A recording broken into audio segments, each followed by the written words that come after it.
everybody, how are you doing? It is me, Stuart Knight, sending you a video, and it has been a long time. You want to know why? Because I've made some big shifts in my life, and I've decided that from this point forward, I'm not going to put so much pressure on myself to make sure I get videos out all the time, and to think that, oh, on a corporate level, or on a speaking level, or on a relationship building level with my clients, that I need to make sure I keep getting clients out there. I had a big epiphany.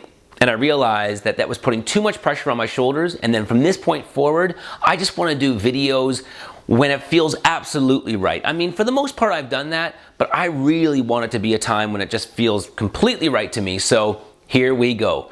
All right. Kobe Bryant. It sucks, right?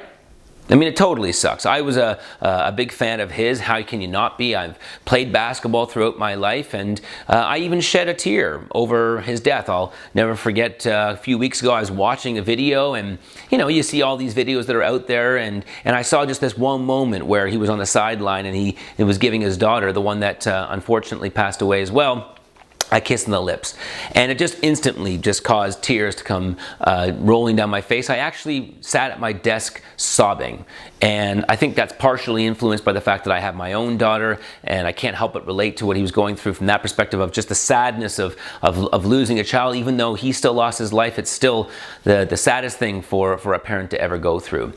And while I allowed myself to have that human experience around the pain of watching a human being die for really unfortunate reasons, and seeing his daughter die, and of course feeling the pain of imagining what it must be like for the families of all those other people within that helicopter who right now, even as I shoot this, are still mourning and still sitting in a state of shock most likely, and it's been about 3 weeks since it happened, maybe even longer. And I just wanted to talk about it for a second, and just to give you my perspective on it. I have a feeling that my perspective, like often is the case with my perspective, is not always going to land well with all of you. But if it doesn't land well, just take a moment to absorb it before you start hating on me. I think that the whole Kobe Bryant death was yet another example in our world of how immature we are, and how sad we are as a species, and how pathetic we can actually be. Because when we see these icons die, and like I said, I want to reiterate, this is an individual who I really enjoyed watching play basketball, and yes, he was the best in the game.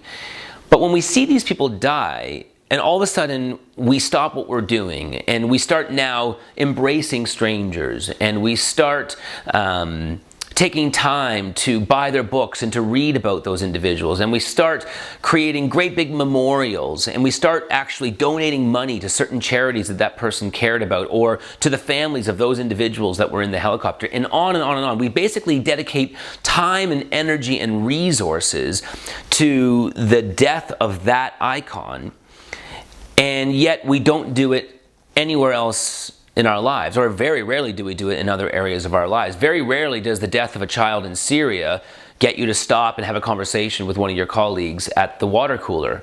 Very rarely does a mother in Africa who doesn't have access to the right hospital, who dies while giving birth, ever cause you to start donating to a charity. And I know that the automatic response to that is, well, I don't know those people, and I can't feel like I have a connection with those people the way I do with Kobe Bryant. I used to watch Kobe Bryant. I used to see him being interviewed. I know about his life. I've seen so many pictures of him. I've read books about the guy. It hits me more than it does with somebody who I don't know of or I never hear about. And I can understand that on a psychological level. However, I would push you to at least stop for a few seconds and recognize that the only reason that you may not have a connection to those other people is because you haven't made the effort to have a connection to those other people. And that doesn't make you a bad person. It just makes you a person living in the world that we have designed. And it's just a byproduct of the world that we live in, that most people don't even realize that they're sometimes being a little shitty because they're just living in a world that's shitty, and we just think the world we've created is just okay, and we've accepted it.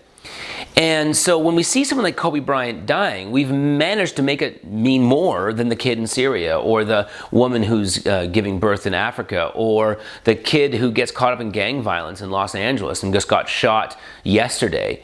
We get we allow ourselves to, to give weight to different things and make one thing mean more than the other. And when we do that, we're actually living life on a lower level. We're actually not allowing ourselves to experience ourselves at the highest forms. And to me, when these kinds of things happen, as sad as they are, Kobe Bryant's death and his daughter's death and the death of those other people in the plane, it gives us a chance to reflect and gives us a chance to ask ourselves and take stock of who we really are as a species. And from there, hopefully, to become better people. So if you found yourself really dedicating a lot of time of conversations and money and effort and maybe dedicating to different charities, or allowing yourself to take yourself away from work, so you're watching all these different videos and reading up on all the stuff on Kobe Bryant, it doesn't make you a bad person. I think it makes you a very empathetic and beautiful and a person of substance. However, at the same time, if you aren't dedicating the same amount of energy and time to a lot of the other people around the planet, or to other causes, or to people that aren't famous, it's an indicator that maybe you've got an area to grow. Maybe you've got an area where you can actually add value to your own, because you're now, instead of just waiting for someone famous to die, you're living life in the moment on a daily basis, and you're allowing yourself to feel the empathy for all human beings equally. And if you allow yourself to do that, what you're doing is you're giving yourself the great opportunity to want to give back to planet Earth in a way that will fulfill you, that beyond words, in a way that will make you feel like your life has meaning, that will make you feel like you matter. And I think that a lot of people, they don't start even really feeling any of these emotions until someone famous dies. And yet you could feel these emotions today if you just opened the paper and looked for the information, or if you just sat for a second and thought about how unfortunate the world is. And it doesn't even have to be people, it could be animals, it could be the environment. There's lots to feel empathetic about.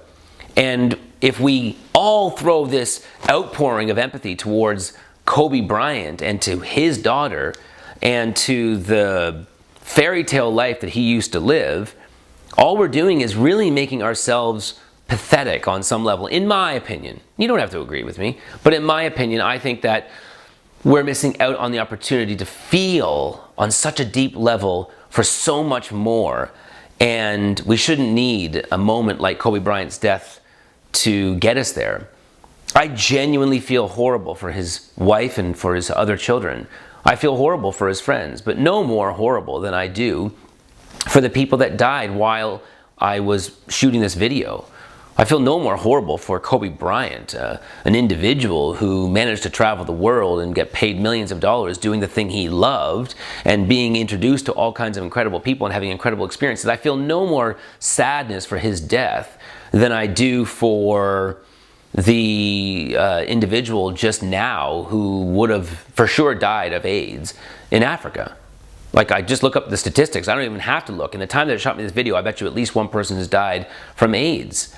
And I need to think about that person just as much. And when I do, I give myself the opportunity to think about life on a deeper level, and then I get a deeper experience from life. And that deeper experience from life is available to you. And it's not just about feeling empathetic about all the pain in the world. It's about just being present to everything in the world, the beauty as well. Every day is an opportunity for you to swell with sadness and for you to swell with joy. You just have to distract yourself from all the bullshit and start focusing on what really matters. Okay? Rest in peace, Kobe Bryant and everyone else that died on that helicopter and every other person that died today. I send love to all of you equally.